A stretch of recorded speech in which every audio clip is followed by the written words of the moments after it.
अब देखो आगे चलते हैं आयु के गुणधर्म। देखो अभी तक हमने आयु के योग पढ़े हैं, व्यवकलन पढ़ा है, गुणन पढ़ा है, एक अदिश गुणन पढ़ा है। आयु के योग के लिए होने क्या होना चाहिए कि दोनों का समान क्रम होना चाहिए। व्यवकलन के लिए कि दोनों का आयु का समान क्रम होना चाहिए। गुणन के लिए जैसे एक आयु दे रखा है ए और दूसरा दे रखा है बी, और आपको ए भी ज्ञात करना है, तो आयु ए में स्तंभों की संख्या आयु बी में पंक्तियों की संख्या के बराबर होगा, तब गुणनफल ए बी परिभाषित होगा। फिर इसके अलावा हमने पढ़ा था अदिश गुणन पढ़ा था। अब आगे चलते हैं आयु के गुणधर्म। अब देखो आयु के गुणधर्म के अंदर पहला इसमें है क्रम विनिमय। अब क्रम विनिमय होता क्या है, ये देखो यदि a तथा b समान क्रम के आयु है तो a प्लस बी बराबर b प्लस ए। कहने का मतलब आप a प्लस बी करो पहले से, कहने का a में आप b को जोड़ो या फिर b में a को जोड़ो, दोनों क्या होंगे, बराबर होंगे। देखो इसलिए एक एग्जांपल से समझते हैं हम इसको। जैसे a बराबर दे दिया मान लो आपके लिए, a बराबर दे दिया मान लो 2 3 5 7, और b बराबर दे दिया मान लो 2 3 2 5 7 9। अब देखो आप पहले a प्लस बी याद कर रहे हैं, a प्लस बी। अब देखो a प्लस बी याद करेंगे तो क्या करेंगे, आप संगत अवयव को जोड़ेंगे। 2 में आप 2 को जोड़ेंगे कितना आएगा 4, 3 में आप 5 को जोड़ेंगे 8, 5 में 7 को जोड़ेंगे 12, और 7 में 9 को जोड़ेंगे तो 16। यानी कि a प्लस बी आपके पास कितना है बताओ, यहां से 4 8 12 16 है। अब आप निकालो b प्लस a निकालो। b कितना है तुम्हारे पास, पहले 2 5 7 9, और a कितना बताओ, a कितना है 2 3 5 और 7। अब देखो दोनों जोड़ेंगे आप, 2 में 2 को जोड़ेंगे कितना आएगा 4, 5 में 3 को जोड़ेंगे 8, 7 में 5 को जोड़ेंगे 12, और 9 में 7 को जोड़ेंगे 16।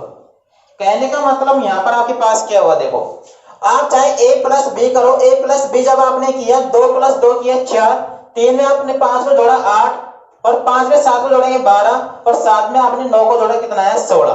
फिर आपने किया b प्लस a किया 2 5 7 9 प्लस 2 3 5 7, तो आपके पास क्या मिला 4 8 12 16। कहने का मतलब a प्लस बी किसके बराबर आ रहा है, b प्लस a के बराबर आ रहा है। a प्लस बी बराबर b प्लस a, कहने का मतलब योग संक्रिया है जो क्रम विनिमय नियम का पालन करती है। a प्लस बी किसके बराबर होता है, b प्लस a के बराबर होता है। इसके नेक्स्ट प्रॉपर्टी देखो आप। अब देखो इसके नेक्स्ट प्रॉपर्टी है साचर्य नियम। देखो साचर्य नियम होता क्या है, देखो यदि a b तथा c तीन समान क्रम की आयु है तो a plus b plus c बराबर a plus b plus c।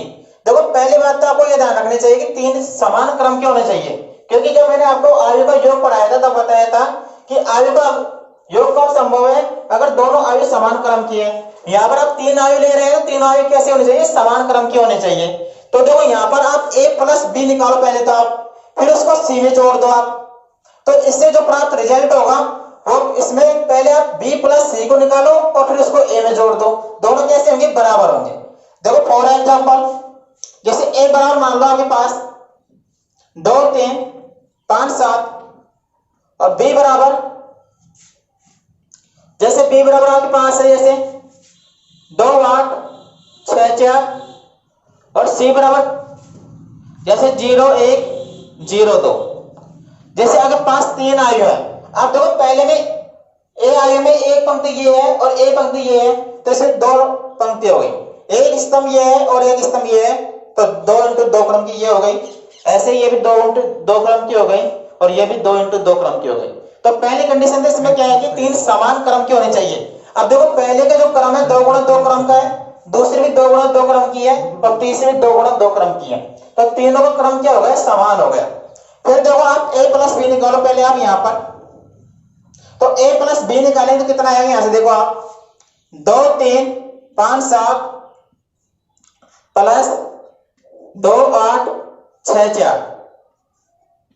देखो दोनों जोड़ेंगे आप, 2 में आपने 2 जोड़ा 4, 3 में 8 जोड़ा 11, 5 में 6 जोड़ेंगे 11, और 7 में 4 जोड़ेंगे तो 11। तो आपने a प्लस बी निकाल लिया। कहने संगत अवयव को जोड़ दे, 2 के संगत अवयव कौन सा है 2, 2 और 2 को जोड़ेंगे 4, 3 के संगत अवयव 8, तो 3 के संगत दोनों जोड़ेंगे 11, 5 के संगत अवयव 6, तो 5 और 6 11, 7 के संगत अवयव 4, तो 7 और 4 11। अब देखो आगे आप a प्लस बी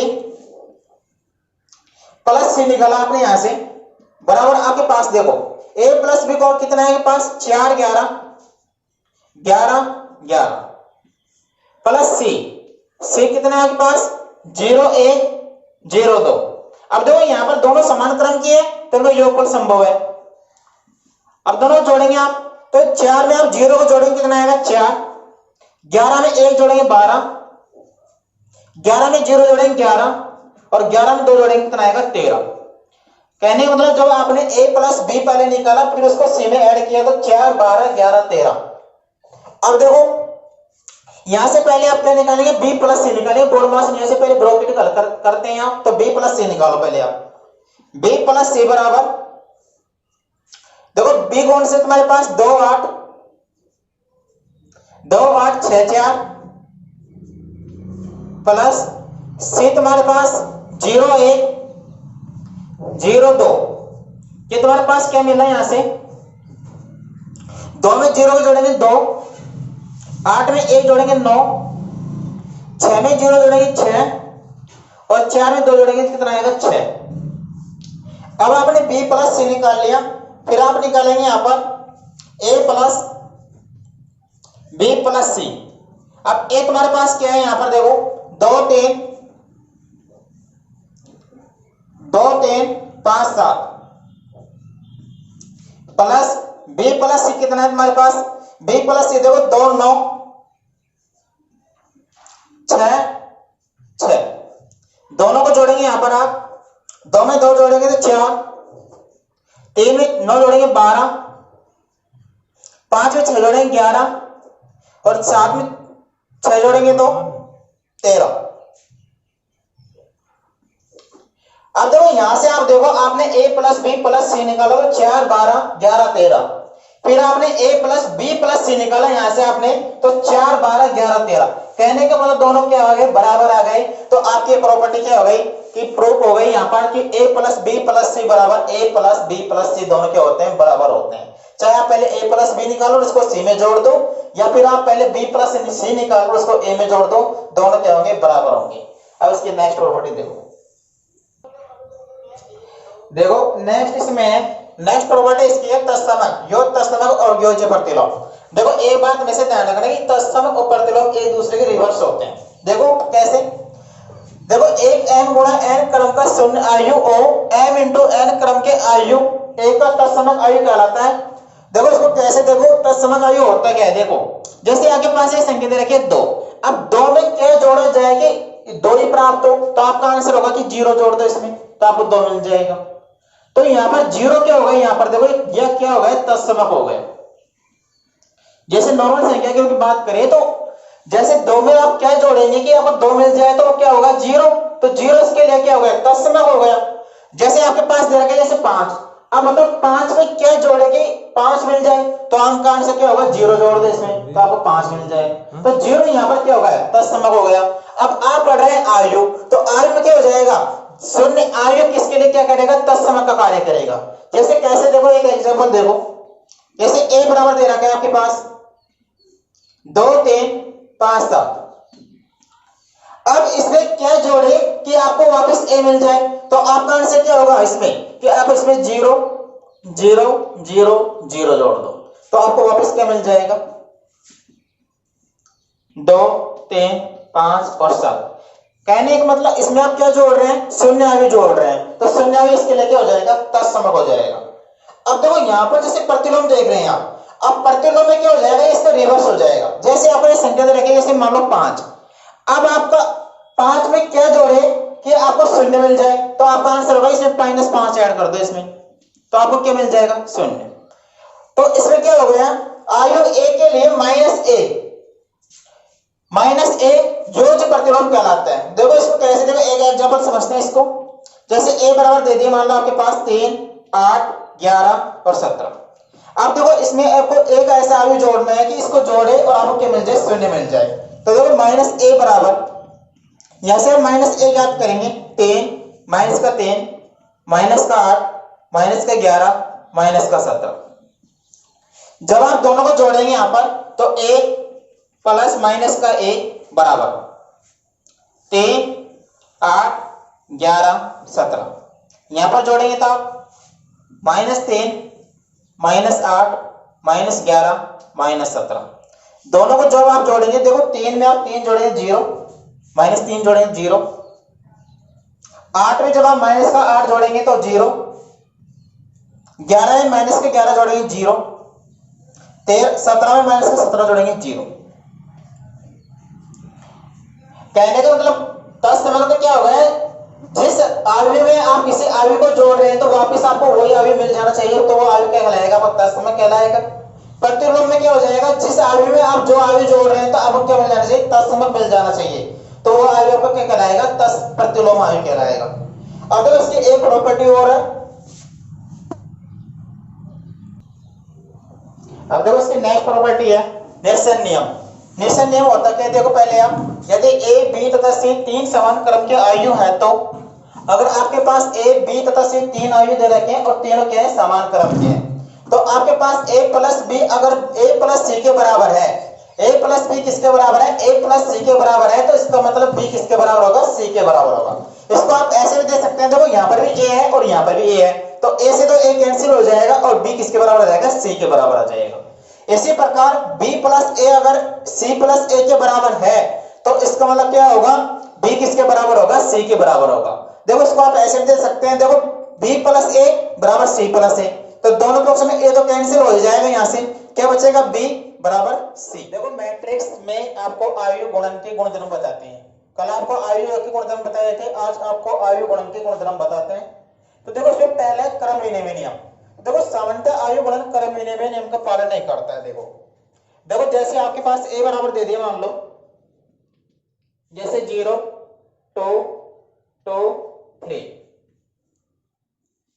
और b बराबर दे दिया मान लो आपके पास 2 0 3 3 0 4। अब देखो यहां से जब आप a भी निकालते हैं, a भी ज्ञात करते हैं, तो आप देखो यहां पर आप देखो ये तो आपके पास क्या बताओ 2 इंटू 2 क्रम का आयु है, और ये आपके पास 2 इंटू 3 क्रम का आयु है।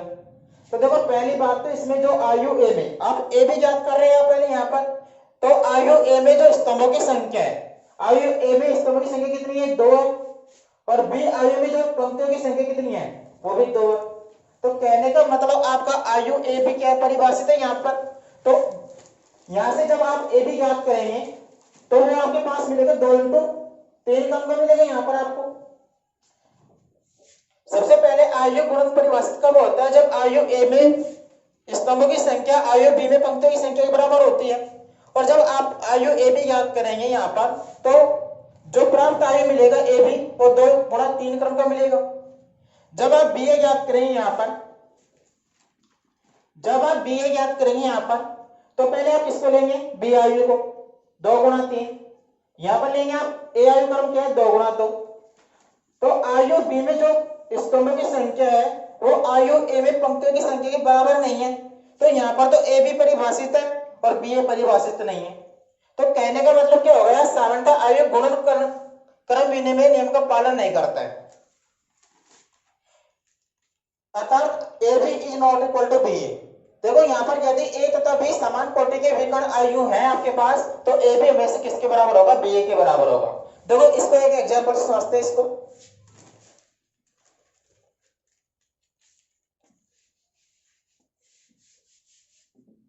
तो यहां से आप ए बी निकालेंगे, यहां से आप ए बी बराबर 1 0 0 2, बी आयु के पास है 2 0 0 2। अब आप क्या करेंगे, फर्स्ट रो को फर्स्ट कॉलम से गुणा करेंगे आप, तो यहां पर फर्स्ट रो को 1 को 2 से गुणा करेंगे 2, और 0 को 0 से करेंगे 0, और इसमें 0 ऐड करेंगे 0 0। अब इसको आप 0 से गुणा करेंगे 1 गुणा 0, प्लस इसको आप 0 को 2 से गुणा करेंगे 2 गुणा 0, फिर आप इसको इससे गुणा करेंगे 0 गुणा 2 प्लस 2 गुणा 0। यहां पर आप 0 को 0 से करेंगे गुणा 0 गुणा 0, फिर आप 2 को 2 से करेंगे 2 इंटू 2,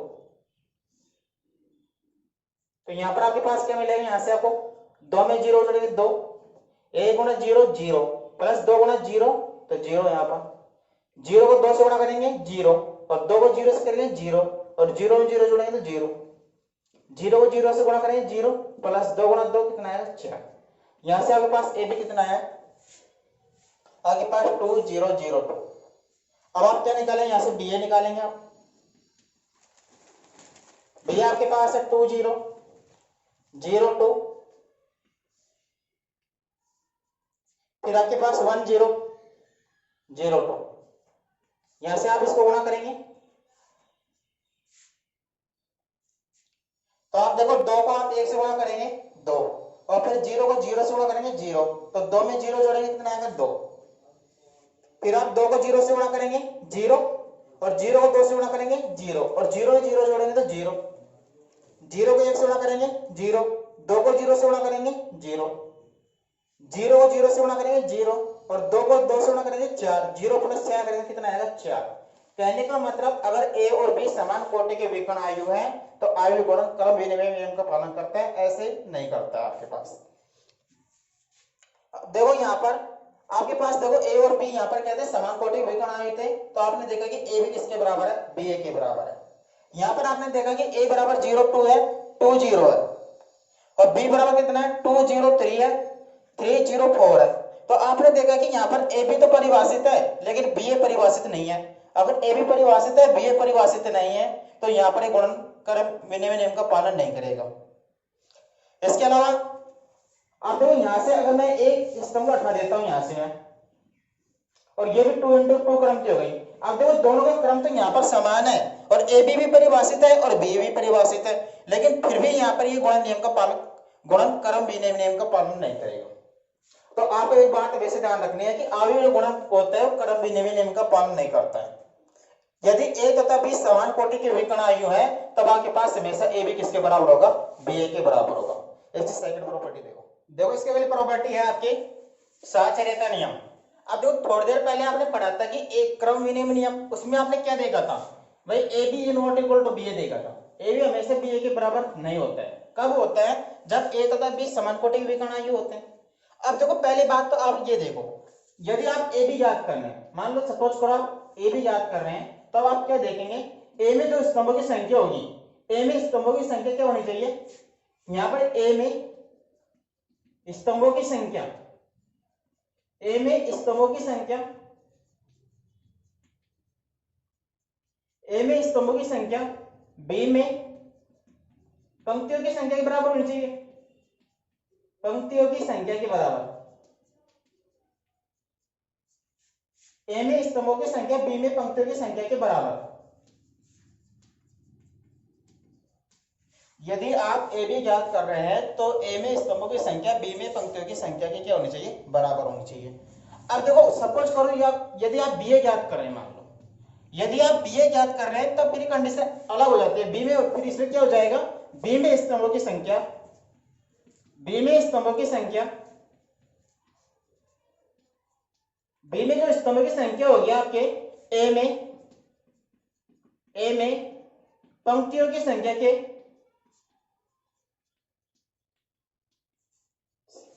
ए में पंक्तियों की संख्या के बराबर। देखो क्या हुआ है, यदि आप ए बी ज्ञात कर रहे हैं तो क्या होगा, ए में स्तंभों की जो संख्या होगी बी में पंक्तियों की संख्या के बराबर होगी। यदि आप बी ए ज्ञात कर रहे हैं तो बी में जो स्तंभों की संख्या क्या होगी वो ए में पंक्तियों की संख्या क्या होगी, बराबर होगी। अब देखो आप क्या पढ़ रहे हैं, साहचर्यता नियम। साहचर्यता नियम क्या होगा, यदि आयु ए बी तथा सी आवश्यक गुणन ए बी तथा बी सी के लिए अनुकूलनीय हो। इसका मतलब क्या हो गया कि ए बी सी 3 आयु दे रखे हैं, उसमें आप ए बी भी निकाल सकते हैं और बी सी भी निकाल सकते हैं, उसमें तो दोनों ये कंडीशन सेटिस्फाई हो रही है कहने मतलब। तो आयु गुणन के लिए क्या होता है, साहचर्य नियम का पालन करता है। कहने मतलब ए बी, पहले आप ए बी को गुणा करेंगे फिर उसको आप सी से गुणा करते हैं और फिर आप बी सी को गुणा करते हैं और उसको ए से गुणा करते हैं, तो दोनों का मल्टीप्लाई क्या आएगा, बराबर आएगा। आगे आपके पास है तत्समकता नियम। इकाई आयु ही आयु गुणन के लिए क्या होता है, तत्समक आयु होता है। तत्समक मतलब क्या होता है, जैसे अगर आप नॉर्मल संख्या में देखिए इसको, जैसे आगे पास से संख्या रखिए सपोज करो 7। अब 7 को किससे गुणा करें कि 7 ही आए, तो आपका आंसर क्या होगा, 1 होगा। भाई 7 को 1 से गुणा करेंगे तो 7 ही आएगा आपके पास। तो ये परिभाषा यहाँ पर हो गई, इकाई आयु ही आयु गुणन के लिए तत्समक आयु होता है। अर्थात ए एक m इंटू n क्रम का आयु है, तो im a बराबर a i n, जहां i n क्या है, n क्रम का इकाई आयु है, तथा i n n क्रम का इकाई आयु है। इकाई आयु का मतलब क्या हो गया कि आप जैसे आपके पास आयु a दे रखे हैं और आयु a को किससे गुणा करें कि आपको वापस आयु a ही मिले, तो आपका आंसर क्या होगा, इकाई आयु। तो इकाई आयु गुणन सर्किट लिए क्या हो गया, तत्समक का कार्य करता है। फिर नेक्स्ट है आपके पास, एक बात ध्यान रखना कि वर्ग आयु के लिए वर्ग आयु a के लिए उसी क्रम का इकाई आयु तत्समक आयु का कार्य करता है। वर्ग आयु के लिए क्या होना चाहिए, इकाई आयु जो होता है वो उसी क्रम का होना चाहिए। जैसे वर्ग आयु अगर आपके पास 2 इंटू 2 क्रम का है तो इकाई आयु होगा वो भी 2 इंटू 2 क्रम का होगा। यदि आपके पास वर्ग आयु 3 इंटू 3 क्रम का है तो इकाई आयु 3 इंटू 3 क्रम का होगा। और यहाँ पर देखो, यहाँ पर क्रम इसका अलग हो सकता है। जैसे अब यहाँ पर जैसे ए दे रखा है, मान लो आपके पास, सपोज करो आपके पास ये जैसे मान लो ए बराबर यहाँ पर दे रखा है जैसे 2 इंटू 3 क्रम का है, यहाँ पर आयु क्या दे रखा है आपके पास 2 इंटू 3 क्रम का है। तो यहाँ पर जो आप आईएम लेंगे, यहाँ पर जो आप आईएम लेंगे उसमें जो स्तंभों की संख्या होगी, जो आयु ए में पंक्तियों की संख्या क्या होगी, बराबर होगी। इसी प्रकार यहाँ पर होगा। तो आपको क्या ध्यान रखना है कि जो तत्समक आयु होता है वो क्या कौन सा होता है, इकाई आयु तत्समक आयु होता है। और वर्ग आयु आपके पास, तो आपके लिए जो इकाई आयु होगा वो उसी क्रम का तत्समक आयु होगा। चलो इसके नेक्स्ट प्रॉपर्टी पर चलते हैं। देखो इसके नेक्स्ट प्रॉपर्टी है आपके लिए बंटनता नियम। देखो बंटनता नियम होता क्या, पहले आप देखो, यदि आयु ए बी तथा सी आवश्यक योग एवं गुणन के लिए, देखो यहाँ पर इसे बताया कि पास एक तो आवश्यक योग और एक गुणन। आवश्यक योग का मतलब क्या हो गया, एक तो बी प्लस सी निकल सकता है इसमें, और आप ए प्लस बी भी निकाल रहे हैं यहाँ पर। उसके अलावा A B plus B C भी यहाँ पर आपसे परिभाषित है, और ए सी प्लस बी सी परिभाषित है। ए बी तथा सी आवश्यक योग एवं गुणन के लिए अनुकूलनीय हो तो आवश्यक गुणन के लिए बंटन नियम का पालन करता है। यदि आपके पास ये कंडीशन है कि आवश्यक योग और गुणन के लिए अनुकूलनीय है, तो ए को अगर आप बी प्लस सी के योग से मल्टीप्लाई करेंगे तो वो ए बी प्लस ए सी के बराबर होगा। यदि आप ए प्लस बी के योगफल को आप सी से गुणा करेंगे तो वो ए सी प्लस बी सी के बराबर होगा। चलते हैं नेक्स्ट प्रॉपर्टी पर। देखो इसकी नेक्स्ट प्रॉपर्टी है आपकी आयु अदिश गुणन गुणनधर्म। यदि ए तथा बी दो समान क्रम के आयु हैं तथा के व एल दो अदिश राशि हैं, तो आपके पास देखो के प्लस एल को आप ए से गुणा करेंगे तो के ए प्लस एल ए के बराबर होगा। दूसरी प्रॉपर्टी है यहाँ पर, यदि आप के को ए प्लस बी से गुणा करेंगे तो के ए प्लस के बी के बराबर होगा।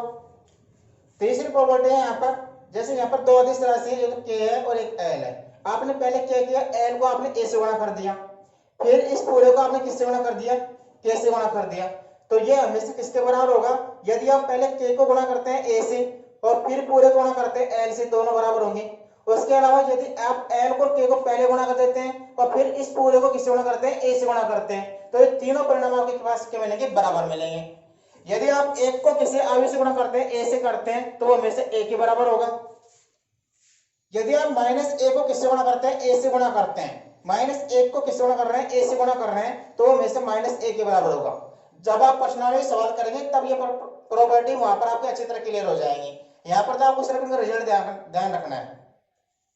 अब देखो इसकी अगली प्रॉपर्टी, देखो इसकी नेक्स्ट प्रॉपर्टी आपके पास, यदि दो शून्य आयु ए तथा बी का गुणन ए बी एक शून्य आयु हो तो ए तथा बी शून्य के भाजक कहलाते हैं। जैसे कैसे, देखो जैसे ए बराबर आपके पास दे दिया एक एक और एक एक, और बी बराबर दे दिया आपके पास माइनस एक एक एक माइनस एक। अब देखो पहली बात है दोनों कैसे होने चाहिए, अशून्य होने चाहिए। अब बताओ दोनों अशून्य है यहाँ पर। अब देखो ए बी निकालेंगे यहाँ से आप, तो देखो ए बी एक एक एक एक, बी निकालेंगे यहाँ से आप, बी कितना आपके पास माइनस एक एक एक माइनस एक। अब देखो यहाँ से आप फर्स्ट रो को किससे गुणा करेंगे, फर्स्ट कॉलम से। एक को करेंगे माइनस एक, जो माइनस एक हो गया, एक को करेंगे एक से प्लस एक, एक को एक से करेंगे एक, फिर आप एक को माइनस एक से करेंगे माइनस एक, फिर एक को आप माइनस एक से करेंगे माइनस एक को करेंगे एक से प्लस का एक को करेंगे एक से एक को करेंगे माइनस एक से तो माइनस का एक। अब देखो यहाँ पर आप माइनस एक प्लस एक करेंगे जीरो, एक माइनस एक करेंगे जीरो, -1 + 1 करेंगे 0, 1 - 1 करेंगे तो 0। अब देखो यहां पर आपने ए भी निकाला और ए भी किसके बराबर मिल रहा है, शून्य आयु के बराबर मिल रहा है। कैसे मिल रहा है, शून्य आयु के बराबर। तो दोनों क्या हो जाएंगे, ए तथा बी क्या हो जाएंगे, गुणन शून्य के भाजक हो जाएंगे। आपने ए भी निकाला और किसके बराबर आ गए, शून्य के बराबर आ गए, तो ए और बी क्या हो गए, शून्य के भाजक हो गए। देखो इसे चलते हैं आगे नेक्स्ट प्रॉपर्टी को। देखो इसकी नेक्स्ट प्रॉपर्टी है आपके पास। देखो अगर सपोज करो जैसे आपके पास एक आयु दे रखे, जो ए मान लो एक वर्ग आयु दे रखे आपके पास, एक ऐसा आयु है, वर्ग आयु है, और आपको ए स्क्वायर निकालना है। तो आप क्या करेंगे, इसको आप ए को ए से गुणा करेंगे। अगर आपको ए स्क्वायर चाहिए तो आप ए को ए से गुणा कर देंगे। अगर आपको ए क्यूब चाहिए तो देखो यहां से आप क्या कर सकते हैं, यहां से आपके पास क्या मिलेगा, ए स्क्वायर मिल गया। या तो आप ए स्क्वायर को ए से गुणा कर दो, या फिर ए को आप ए स्क्वायर से गुणा कर दो, आपको क्या मिलेगा, ए क्यूब मिलेगा। आप ए स्क्वायर को ए से गुणा कर सकते हैं, उसके अलावा आप ए को ए स्क्वायर से गुणा कर सकते हैं, तो आपको ए क्यूब मिलेगा। तो देखो परिभाषा इसकी यहाँ पर ये लिख रखी है, वर्ग आयु की धनपूर्णांक। एक वर्ग आयु ए को स्वयं से गुणा करने पर गुणनफल को ए स्क्वायर से। देखो ए स्क्वायर ने को आप निकाल रहे तो ए को ए से गुणा कर रहे हैं, कहने मतलब स्वयं को स्वयं से गुणा कर रहे हैं। ए को पुनः ए से गुणा करने पर प्राप्त आयु को ए क्यूब से। अब देखो ए स्क्वायर आपके पास मिल गया, ए स्क्वायर को आपने ए से गुणा कर दिया तो आपके पास क्या मिल गया, ए क्यूब मिल गया। तथा इसी प्रकार ए की घात n-1 को ए से गुणा करते हैं। अब देखो ए की घात n-1 को किससे गुणा कर दिया आपने, ए से गुणा कर दिया। तो देखो यहाँ पर आधार समान है तो घात जुड़ जाएंगी। यहाँ पर घात कितनी है, 1 है, तो n-1 में आप +1 करेंगे तो यहाँ पर आपको मिलेगा n मिलेगा, तो a की पावर कितनी हो जाएगी, n। तो ये बात यहाँ पर लिख रखी है। तथा इसी प्रकार आयु a की घात n-1 को जब a से गुणा करते हैं तो प्राप्त आयु को a की पावर n से व्यक्त करते हैं। अब देखो इसकी जितनी भी थ्योरी हो सकती थी वो आपको अच्छे से कंप्लीट करवा दी है। इसको आप बार बार रिवाइज करो, और आप यदि आपको हमारे पढ़ाई पसंद आया हो तो वीडियो को लाइक करो। यदि आप चैनल पर पहली बार आए हैं तो इसको सब्सक्राइब करो, और इसे दोस्तों के साथ व्हाट्सएप ग्रुप और फेसबुक ग्रुप पर शेयर करो, ताकि अधिक से अधिक स्टूडेंटों को इसका लाभ पहुंच सके। और वो स्टूडेंट जो कोचिंग नहीं कर सकते या इनकी आर्थिक स्थिति कमजोर है, उन तक ये वीडियो जरूर पहुंचाएं। Thank you.